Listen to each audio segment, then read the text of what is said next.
सारे एक्सपर्ट्स कह रहे हैं कि हमें थोड़ा सा जो हमने रिटर्न्स देखे पिछले 3 साल में, उससे हमें अपने थोड़े एक्सपेक्टेशन को मेलो डाउन करना चाहिए। Do you agree? देखिए, मैं थोड़ा सा पर्सपेक्टिव बदलना चाहता हूँ लोगों का। आपको इस साल रिटर्न्स रियली चाहिए क्या? आप कब से इन्वेस्ट कर रहे हो? ये साल आप इंट्राडे ट्रेडिंग करना चाहते हो, शॉर्ट टर्म ट्रेडिंग करना चाहते हो, क्या करना चाहते हो? अगर आप ये चाहते हो कि अपने लिए पोर्टफोलियो बिल्ड करना है, तो साल भर का सोचते ही नहीं है कोई। हमेशा आपको 5 साल, 7 साल, 10 साल, जैसे भाई ने क्वेश्चन पूछा बहुत अच्छा कि मैं 30,000 रुपए 10 साल के लिए डालना चाहता हूँ। अगर वो इतनी क्लैरिटी के साथ कर रहे हैं तो उस टाइम तक तो इनका डेफिनेटली पैसा बनने ही वाला है। अगर आपने 10 साल पहले से पैसा डाला होता और आज आप निकालने वाले होते, वैसे ही आप बहुत अच्छे प्रॉफिट में होते। तो आप साल भर का कभी भी मत सोचो। साल भर के लिए ये मार्केट है ही नहीं। साल भर के लिए फिक्स डिपॉजिट है। आप जाइए और फिक्स डिपॉजिट में पैसा पटक दीजिए। अगर आप स्टॉक मार्केट में आए हैं तो कृपया करके पैसे को मिनिमम 5 से 6 साल रखिए, उसके बाद ही आपको कंपाउंडिंग का बेनिफिट मिलेगा। चलिए है। और इसमें सिप इन्वेस्टर्स कह रहे हैं भाई मेरा पोर्टफोलियो भी अब जो है वो लाल में दिख रहा है, गलती कर दी क्या सिप शुरू करके, क्या करें? और फिर आपके इंडस्ट्री के बड़े बड़े नाम आते हैं सामने, वो कह देते हैं कि भाई अभी स्मॉल कैप मिड कैप में जो है बहुत हीट है। तो हम आपसे कैसे नहीं पूछे कि इस पर आपको हमने सुना है अलग अलग प्लेटफॉर्म में, प्रेस पर जब आप हमारे बीच में, तो आपका व्यू जानना जरूरी है। मार्केट सिप में क्या करें? सिप में डिप, डिप में सिप। आप जर्नलिस्ट हैं तो अंदाज़ा था कि खतरनाक सवाल ही पूछेंगी, लेकिन इतना खतरनाक सवाल, वो भी पहला सवाल, एक्चुअली आपसे मुझे पूरी ये उम्मीद थी। तो मेरा सिप के बारे में व्यू जाना ना, ये बहुत सही है। 1 साल की SIP अगर आप कर रहे हैं, and I am increasingly realising, मुझे जो पैनिक मैसेजेस आ रहे हैं वो लोग हैं जिन्होंने 1 साल की SIP करी है। तो हमें 10 साल की बात करनी है। एक और बात मैं कहना चाहती हूँ कि हम चाहते हैं हम 10 साल की बात कर रहे हैं, लेकिन आप कह रही हैं इन्वेस्टर शॉर्ट टर्म हो गया, 1 साल 2 साल। हम हर 3 महीने जाके उसको मार्केट आउटलुक देते हैं। अब आप हर 3 महीने उसको जाके मार्केट आउटलुक दोगे तो जब मार्केट खराब होगा तभी भी वो मार्केट आउटलुक मांगेगा। मुझे लगता है जब मैं इन्वेस्टर मीट्स करती हूँ, मैं डेकेडल इंडिया की बात करती हूँ। आई ऑलवेज टेल इन्वेस्टर्स कि आपको स्टॉक टिप चाहिए ना, आपको डायरेक्ट स्टॉक्स का बड़ा क्रेज है। The greatest stock tip of the next 10 years is a stock called India, and I think we have to talk 10 years in our language. 70 lakh crore की industry हो गई है, एंड मुझे लगता है कि हमारा काम as AMCs, as distributors, is to stand up for this industry. ये मेरा सही में बहुत मानना है। हम बहुत अच्छा काम करते हैं। मैंने ट्विटर पे ये डेटा डाला, अपने फंड का डाला। बहुत लोग mid cap small cap SIP पर बात करते हैं कि ये नहीं करता, ये नहीं करता, ये नहीं करता। मैंने ये डेटा डाला कि 10 साल का अगर आप रिटर्न देखें मिड कैप फंड में, और हमारा नवंबर 2007 में लॉन्च हुआ था, इससे वाहियात टाइम नहीं हो सकता in hindsight to launch a mid cap fund, उसका भी मिनिमम रिटर्न 10% है। SIP का मिनिमम रिटर्न 8% है। कोई मुझे एक इंसान यहाँ खड़ा होकर ये बताए कि ये रिटर्न बुरा रिटर्न है। ये रिटर्न बुरा रिटर्न नहीं है। लेकिन मेरी सबसे एक छोटी सी विश है। You know, my father was ambassador of India and he serve the country from 1970 till 2010, and he always said Hindustan perfect देश नहीं है, लेकिन जब मैं बाहर जाता हूँ मैं हिंदुस्तान के लिए स्टैंड अप करूँगा। I think all of us as ambassadors of the mutual fund industry, हम लोगों के लिए बहुत अच्छा काम करते हैं। कोई 10 साल की SIP करता है, चाहे वो मिड कैप में करे या स्मॉल कैप में करे, उसका बुरा नहीं होता। We have to reinforce that message again and again and again, and we have to stand up for this industry, क्योंकि हम छोटी इंडस्ट्री नहीं है, हम 70 लाख करोड़ की इंडस्ट्री है। You no, there are many other industries. I have never seen FD people fight with each other when FD gives you 4% return after tax. Some person पूरी होती है जब आप खर्चा करते हैं, जब आप बचत करते हैं।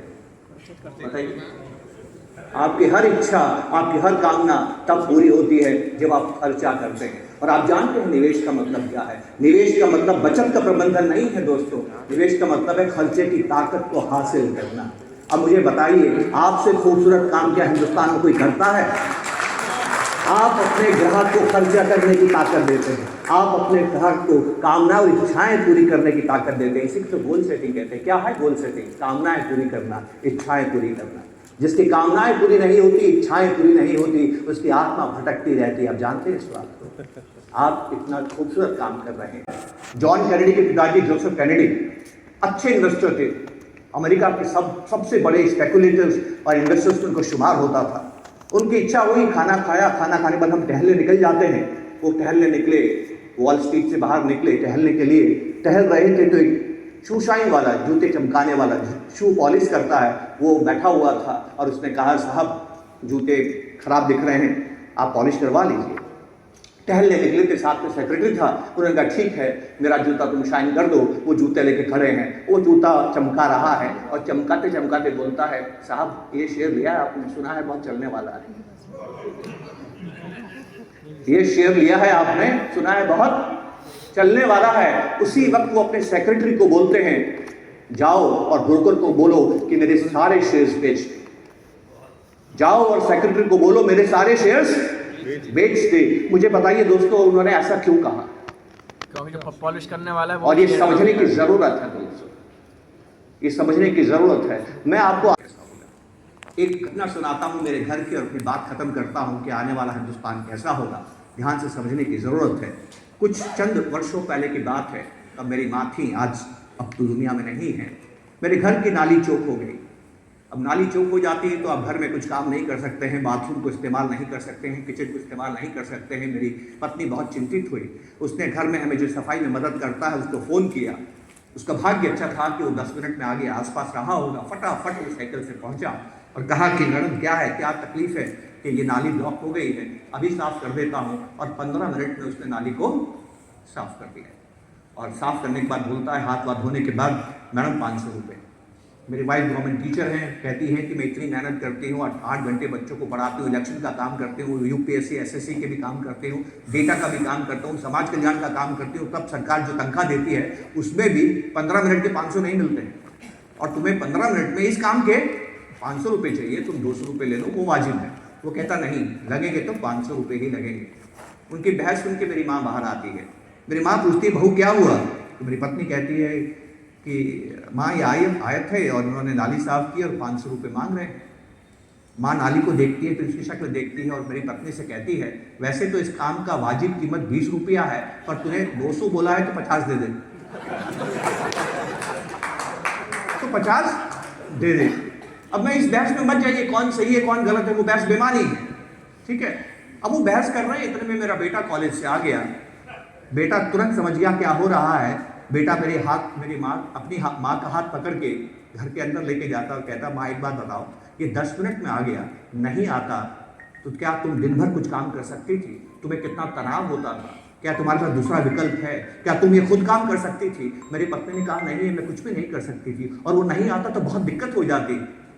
तो वो कहता है, माँ आपको कितनी शांति उसने दी है, उसको आप 500 रुपये भी दीजिए और 50 की टिप भी दीजिए। अब मेरे घर में 3 जनरेशन है। मैं इस बहस में नहीं जाना चाहता कि कौन सही है कौन गलत है।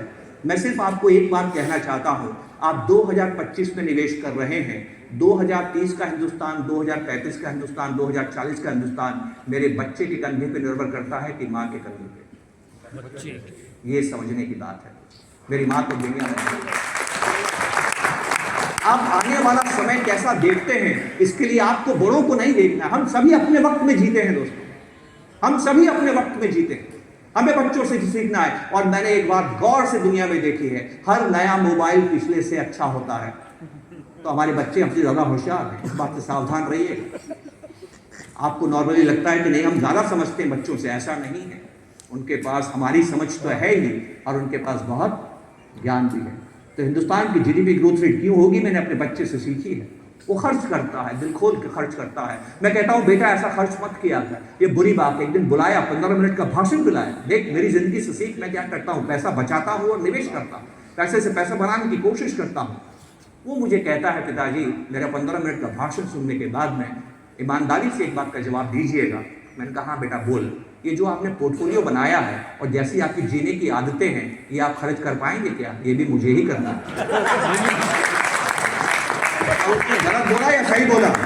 ये हर घर की कहानी है। तो एक तरफ तो सुनामी है कि प्राइमेसी बायस बदल रहा है, एक तरफ खर्चने की आदतें बदल रही है। बताइए आने वाला हिंदुस्तान कैसा होगा? फैसला आपका। चिंतन आपका, मनन आपका। नमस्कार, जय।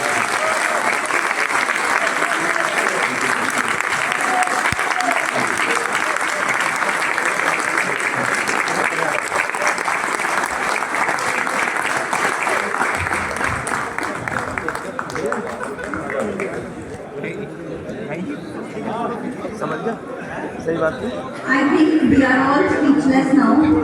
At least I for sure am. But we have to move forward.